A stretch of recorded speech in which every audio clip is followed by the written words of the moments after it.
Hi hello friends, welcome to నా cricket. నేను Harsha. Match number 51 DC versus KKR match చూసుకుంటే ఢిల్లీలోని అరుణ్ జైట్లీ స్టేడియంలో జరగబోతుంది.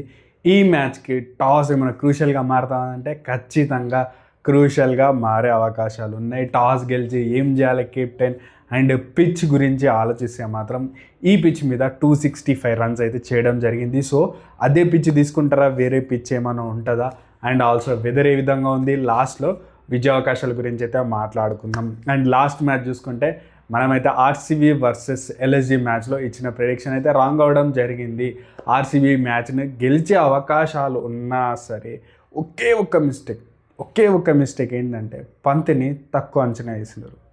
10 balls 32 runs వేసి మ్యాచ్ కాస్త 10 per over. ఈ పిచ్ మీద చాలా మంచి బ్యాటింగ్ పిచ్, బ్లాక్ సాయిల్ అయినా సరే మంచి బ్యాటింగ్ పిచ్.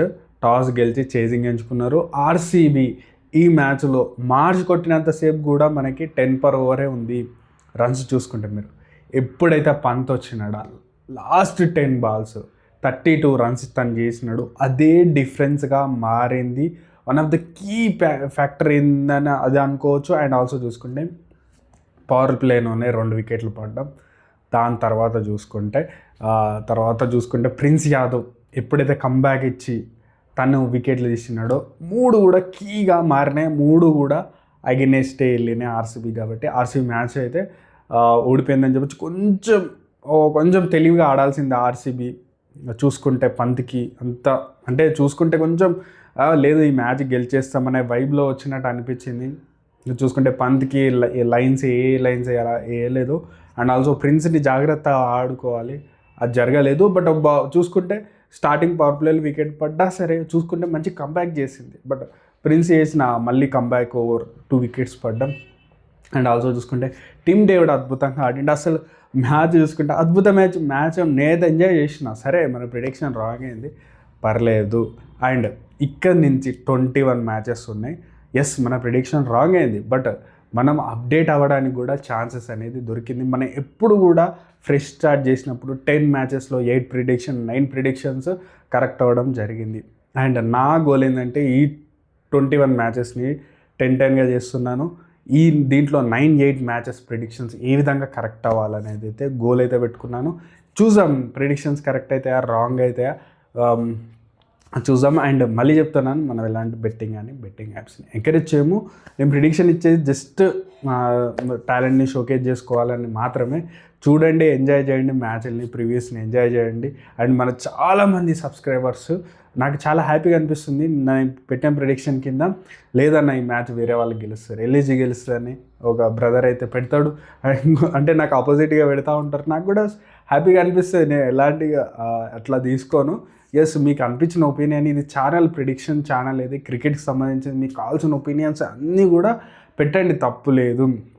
బట్ బెట్టింగ్ గురించి కానీ ఎలాంటివి కానీ పెట్టకండి. నేను ఎంకరేజ్ చేయనని మీరు ఫస్ట్ వీడియో చూసినా నా నోటి నుంచి వచ్చేది అదే. అండ్ ఇప్పుడు కూడా వస్తుంది. ఇంకా 21 matchesకి 20 predictions కరెక్ట్ అయినా సరే నా నోటి నుంచి వచ్చేది అది. And also post toss preview అయితే ఇస్తాను, ఛానల్లోనే పెడతాను. మనకు చూసుకుంటే పోస్ట్ వస్తుంది, వీడియో రాదు కానీ పోస్ట్ వస్తుంది. ఎవరైనా నా అనాలిసిస్ ఏ విధంగా ఉంటుందో చూడడానికి అయితే చూడండి. నా టార్గెట్ అయితే నెక్స్ట్ 21 matchesలో 18 to 20 matches ప్రిడిక్షన్ కుదిరితే 100కి 100 predictions కరెక్ట్ అవ్వాలని నేనైతే కొంచెం ఎక్కువ కాన్సన్ట్రేషన్ అండ్ ఆల్సో చేసిన మిస్టేక్స్ ఏందో మనకు అర్థమైంది. కాబట్టి ఆ మిస్టేక్స్ అవ్వకుండా అయితే వెళ్ళడానికి అయితే ట్రై చేస్తాను. అండ్ మనం చూసుకుంటే డీసీ వర్సెస్ మన కేకేఆర్ మ్యాచ్లో ఏం జరగబోతుందో చూద్దాం. ఫస్ట్ చూసుకుంటే పిచ్ గురించి మాట్లాడుకోవాలి.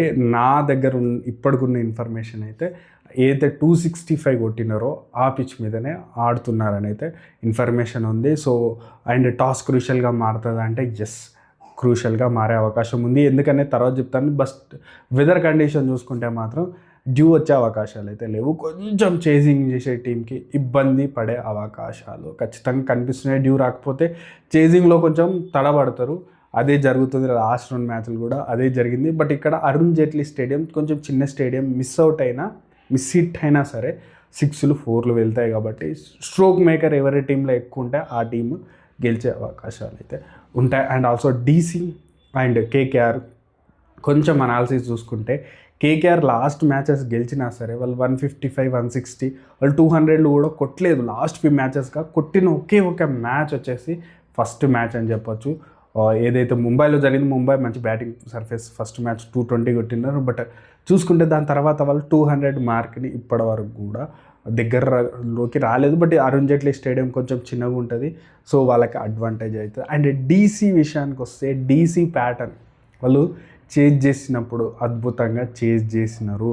బట్ ఫస్ట్ బ్యాటింగ్ అప్పుడు వాళ్ళు తడబడుతున్నారు. 265 కొట్టినప్పుడు మ్యాచ్లో ఓడిపోయినారు, 75 కొట్టినారు, 155 కొట్టినారు. ఫస్ట్ బ్యాటింగ్ చేసినప్పుడు అంత స్కోర్ కొట్టడం లేదు, ఏదైతే 265 కొట్టిన తర్వాత. అండ్ ఆల్సో సెకండ్ బౌలింగ్ చాలా వీక్గా ఉంది డీసీది. కెప్టెన్సీ ఇష్యూస్ కనిపిస్తున్నాయి. అక్షర్ పటేల్ నుంచి చూసుకుంటే లాస్ట్ మ్యాచ్లో కూడా మనకు బౌలింగ్ చాలా స్ట్రాంగ్గా అనిపెడుతుంది ఆన్ పేపర్. మీరు చూసుకుంటే మనకి మిచెల్ స్టార్క్ కానీ అండ్ ఇంగిడి వీళ్ళ మీదనే డిపెండ్ అవుతున్నారు. వేరే ఏ బౌలర్ కూడా డీసీ నుంచి చేజింగ్ టైంలో రన్స్ ఇస్తున్నారు. నటరాజన్ రన్స్ ఇస్తున్నారు, ముఖేష్ ఇచ్చినాడు. And also too many bowling changes చేస్తున్నారు, జెమిసన్ని తీసుకొచ్చినారు. ఏది చేసినా వర్కౌట్ అయితే అవ్వడం లేదు. అండ్ ఆల్సో చూసుకుంటే వీళ్ళు సెకండ్ బౌలింగ్ వేసినప్పుడు కెప్టెన్సీ ఇష్యూస్ కనిపిస్తున్నాయి. కుల్దీప్, అక్షర్ పటేల్. కుల్దీప్ మన అందరికీ తెలుసు ఆఫ్ అయితే మొత్తం సీజన్ కూడా ఆఫ్ అయిపోతారు.